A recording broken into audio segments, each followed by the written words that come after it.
everyone! Welcome back to our Lil Podcaster Show where history jumps out of the books, puts on a superhero cape, and talks to you. I'm Lila, your podcast explorer with a backpack full of curiosity. And I'm Zane, the boy with a wooden sword, too many snack wrappers, and a brain full of ancient facts. And today's a big one. We're diving into the world of warriors, real-life heroes who weren't in comics, but in castles, forts, and battlefields. These warriors didn't just fight battles. Nope! They stood up for what they believed in their people, their freedom, and their values. Some were kings, some were queens, and some were just ordinary people with extraordinary courage. And the best part? They come from all over the world, from the mountains of India to the hills of Scotland, from African kingdoms to snowy castles in France. So buckle your podcast seatbelts, grab your invisible shield, and let's meet the greatest warriors in history. Long swords, big dreams, and even bigger hearts. Are you ready? Let's go. Okay, Lila. Imagine a young boy growing up in the 1600s in India, not in a palace, but among forts and forests. That's Chhatrapati Shivaji Maharaj, the Maratha warrior king. He wasn't just strong with a sword, he was super smart. He planned battles like a chess master. He built forts like Rajghat and Raigad, moved like the wind, and respected all people. He believed a ruler must protect, not just rule. He respected women, honored farmers, and loved his land like family. And did you know? He used guerrilla tactics like forest hide and seek, but for warriors, surprise attacks, quick escapes.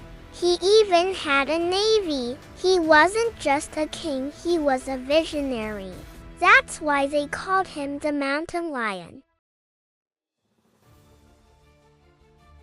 Now let's jump to France. Meet Joan of Arc, a teenage girl with armor, courage, and a big heart. She wasn't a queen or noble. She was just a farm girl who believed she was guided by visions. At only 17, she led French soldiers into battle. During the 100 Years' War, people laughed at her. A girl in war, but she stood tall, believed in her mission, and even helped crown a king. That's insane bravery. She didn't use strength, she used belief. Sadly, she was captured and unfairly punished. But later, people realized her greatness and made her a saint. Joan taught us, bravery doesn't wear armor, it lives in the heart. Time for an ancient tale. Gladiators, swords, sand, and cheering crowds. Meet Spartacus, a real-life gladiator who said no to slavery in ancient Rome. He was forced to fight, but one day he escaped and led a massive slave rebellion. Imagine training others, making camps, outsmarting Roman generals. Spartacus showed that even when you're chained, your spirit can still fight. He wasn't fighting for glory, he was fighting for freedom. Sadly, he lost in the end, but his name still echoes when we talk about fighting for justice. Let's visit Africa now to the kingdom of Ndongo. Here lived Queen Nzinga, fierce, clever, and unbreakable. When Portuguese colonizers tried to take over, she said, "Not today." She negotiated like a boss, formed alliances, and even led armies herself in armor, on horseback. She ruled for over 30 years and never gave up her people's freedom. And she once used her servant as a chair in a meeting when no seat was offered. Talk about royal confidence. She's a symbol of resistance and pride. Ever heard of warriors who followed a code like superheroes? Meet the samurai of Japan. They followed Bushido, the way of the warrior. Honor, loyalty, respect. They wore armor made of lacquer and silk, used sharp katanas, and trained from childhood. They didn't just fight, they wrote poems, studied art, and kept peace. The most famous ones, like Miyamoto Musashi, were sword masters and thinkers. The samurai taught us that being a warrior isn't about being wild, it's about being wise and balanced. Back to India now. In Jhansi, a young queen named Rani Lakshmibai stood against the British in 1857. She was graceful, brave, and she could fight with a sword in each hand while holding her baby on her back. She wasn't fighting for power, but for her people, her honor, her Jhansi. She became a symbol of India's freedom struggle. Even today, people say, Kublai Mardani, she fought like a warrior. She inspires every kid to stand up for what's right, even when the odds are tough. Scotland time. Picture rolling hills, bagpipes, and freedom cries. William Wallace was a rebel leader who fought the English in the 1200s. He led farmers, villagers, and everyday folks to defend their homeland.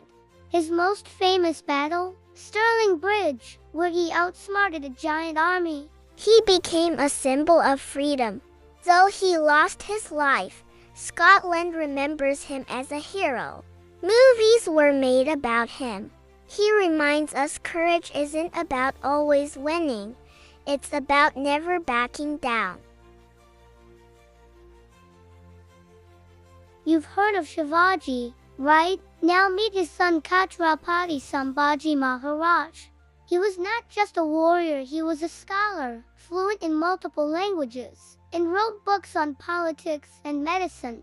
He fought the Mongols to protect his kingdom, and even when captured, he refused to betray his values. His sacrifice was immense. He didn't surrender, not even under pain.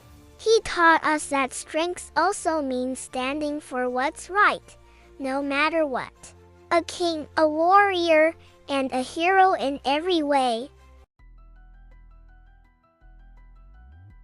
Back to Japan for another incredible warrior, Tomogozen, a lady samurai who fought in real battles with armor and swords. In a time when women weren't expected to fight, she became a general and led troops. She was brave, skilled, and her enemies feared her name. She rode horses, charged enemies, and proved that skill doesn't ask your gender. Tomo showed the world. A warrior can wear braids and battle scars. Let's end with a leader from the Middle East, Saladin, the Sultan of Egypt and Syria. He fought during the Crusades, but was respected by both sides. Why? Because he was kind. He showed mercy, protected people, and led with wisdom. Even his enemies admired his honor. He once returned a fallen enemy's family and helped civilians during war. That's what a real warrior does, protects, not destroys. Saladin taught us that honor is the greatest weapon of all.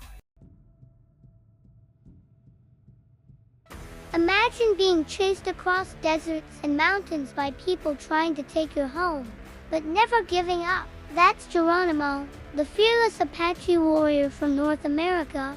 He could ride, track, and survive in the wild better than anyone. When the U.S. Army came after him, he didn't just run, he led his people with smart tricks and brave escapes.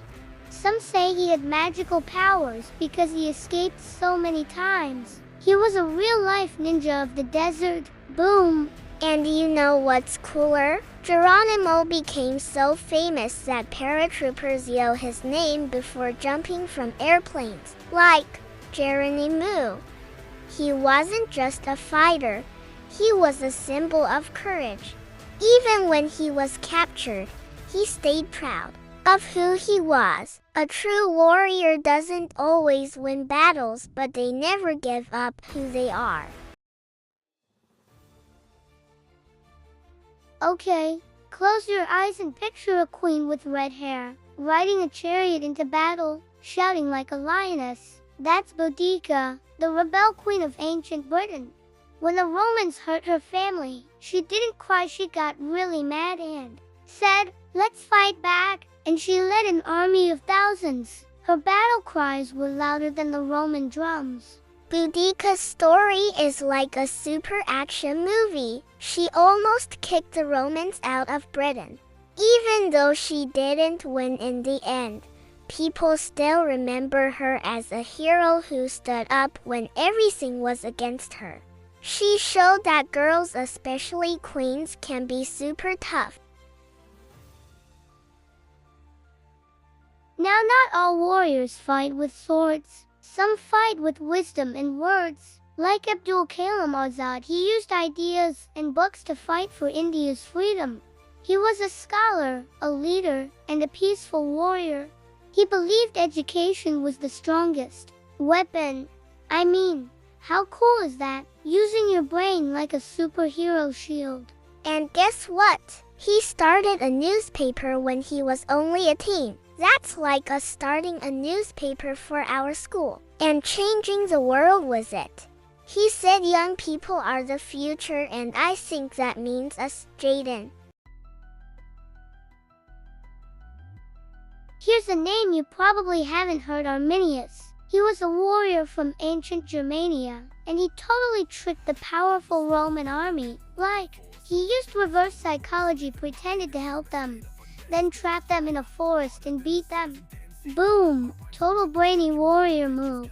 Yup, he's like a master chess player who turned the game upside down. His win gave hope to people fighting giant empires.